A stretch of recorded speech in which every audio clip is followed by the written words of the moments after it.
Bom, Carmen, a primeira pergunta é como a psicologia ou a psicanálise entende o processo de envelhecimento nos seus estudos?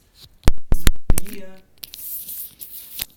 O processo do envelhecimento, Luciane, começa, na verdade, ou melhor dizendo, deveria começar muito cedo, né?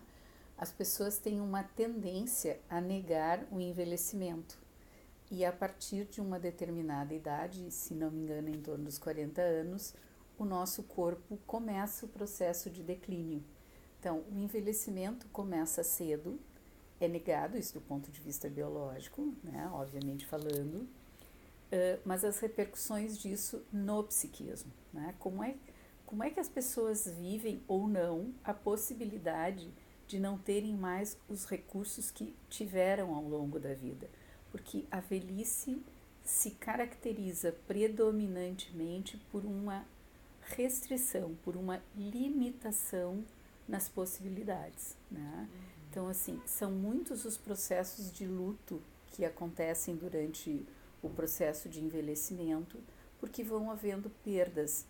Começam com perdas pequenas e tendem a aumentar, né? Perdas na relação com o próprio corpo, né? Na relação com os amigos, parentes, né? Que eventualmente possam vir a falecer. Muitas vezes as perdas da capacidade produtiva e de trabalho, né? Para as pessoas que têm uma vida laboral com, né, uma idade determinada ou que não tenham, que não sejam liberais, por exemplo, que tinham um vínculo empregatício, a partir de uma determinada idade precisam sair do trabalho. E hoje no Brasil esse processo está muito cedo, é cedo, né, aos 60 anos, normalmente 60, 65 anos, e a perspectiva de vida hoje está mais de 70, mas o que a gente predominantemente, as pessoas com 80, 85 anos, vivendo bem ainda, fisicamente bem e com desejo de seguir produzindo, de seguir vivendo, de seguir tocando a vida, né?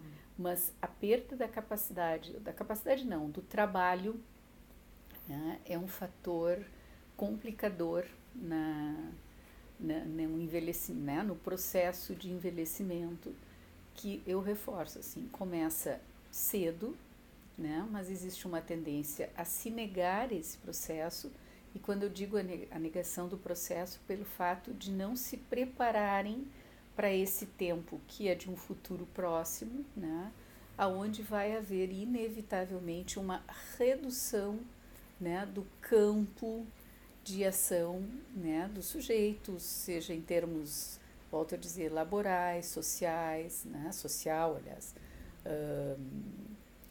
na relação com o próprio corpo, que começa a disfuncionar. Então, assim, se antes tinha a possibilidade de fazer correr maratonas ou fazer escaladas e, bom, pode ser que até consiga seguir fazendo, mas já não é mais o mesmo pico, já não é mais uma maratona toda. Então, é esses limites que vão sendo impostos, né, pelo corpo, e eu entendo que o nosso limite enquanto sujeitos está como sujeitos, inclusive psíquico, o nosso limite se encontra no corpo. É o corpo que nos diz não dá mais para ir, não pode ir além, daqui não passa. E aí entra um confronto entre aquilo que se desejava ou que se pretendia ser e fazer e as possibilidades reais estabelecidas, enfatizo, pelo corpo.